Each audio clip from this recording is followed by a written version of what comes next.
Ella es mi hermana Morena y les vamos a enseñar a hacer un avión de papel.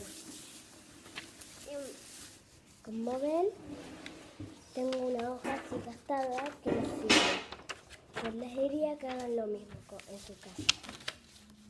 Primero doblan este extremo acá y el otro extremo acá también. Así. Necesitamos un rectángulo, no una hoja cuadrada.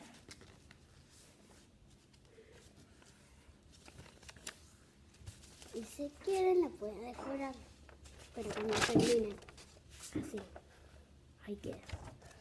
Entonces después lo doblamos para adelante, eso que hicimos, así.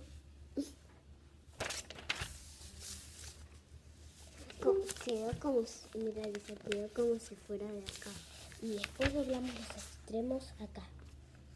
Este acá y este acá. Así.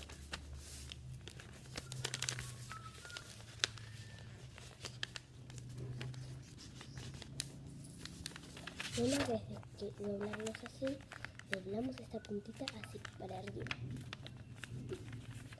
Después de hacer eso, las doblamos así, así, ahí quedan.